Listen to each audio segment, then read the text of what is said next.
महबूब का ये लक़ब है। रहीकुल मखतूम के पेज नंबर 62 पर यह मेंशन है कि धीरे धीरे काबा के आसपास की आबादी बढ़ती चली गई और इस्माइल अलैहिस्सलाम की नस्लें यहाँ से वहाँ रोजगार की तलाश में निकलते चले गए। बस कुछ गिने चुने इस्माइल अलैहिस्सलाम की कौम के लोग काबा के पास रह गए थे, लेकिन वो भी सिर्फ एक रिलीजियस फिगर हेड्स थे। उनके पास कोई पावर नहीं थी, कोई अथॉरिटी नहीं थी। सारी की सारी अथॉरिटी सिर्फ 2 कबीलों के पास थी, और वो 2 कबीले कौन थे? अरे बोलिए भाई, जुरहुम और कातूरा।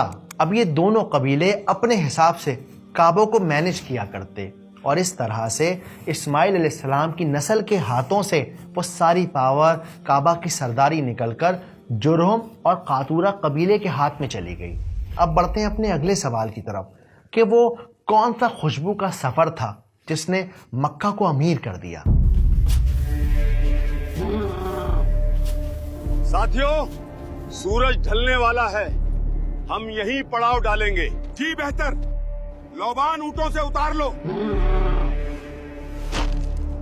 रहीकुल मखतूम के पेज नंबर 64 पर मेंशन है कि करीब 2000 सालों तक जुरहुम कबीला यहाँ राज करता रहा। लेकिन बहुत सारे स्कॉलर्स का ये मानना है कि ये 2000 एक आइडिया देने के लिए एक फिगरेटिव नंबर है। असल में आप ये कह सकते हैं कि कई 100 सालों तक वो यहाँ राज करते रहे, और इन कई 100 सालों में इन लोगों के हाथ एक बहुत बड़ा राज लग गया, एक ऐसा राज जिसने इनको अमीर बना दिया। ये था असल में खुशबू के कारोबार का रास्ता, जिसे अंग्रेजी में फ्रैंकिनसेंस रूट कहा जाता है। फ्रैंकिनसेंस बस पेड़ का एक गूंद है, मर भी वही है।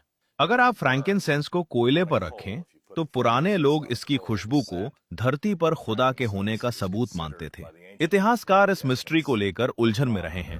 लोबान, जो आजकल बहुत आम तौर पर नजर आ जाता है, उस जमाने में इसकी कीमत सोने से भी ज्यादा थी, क्योंकि ये हर जगह पाया नहीं जाता था। साउथ अरेबिया के यमन और ओमान के पहाड़ों में मिलता था। रोम के बड़े बड़े टेम्पल्स, इजिप्ट के पैलेसेस, बिजेंटीन एम्पायर, हर जगह इस लोबान की खुशबू की कीमत सोने से भी ज्यादा कीमती थी, क्योंकि उनकी इबादत गाहें, उनके फ्यूनरल्स, ये सब लोबान की खुशबू के बगैर अधूरे माने जाते थे। एक अंदाजे के मुताबिक आज भी रोम के कैथोलिक चर्च हर साल लगभग 50 मीट्रिक टन लोबान इस्तेमाल करते हैं। अब स्क्रीन पर इस मैप को देखिए।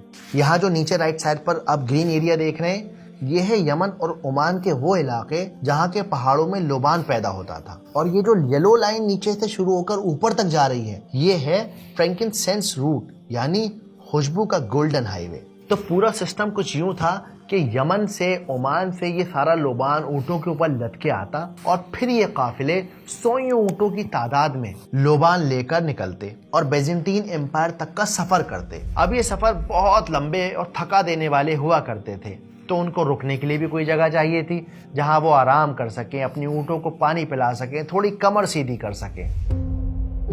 सफर ने बुरी तरह थका दिया है, ऊंटों का भी बुरा हाल है।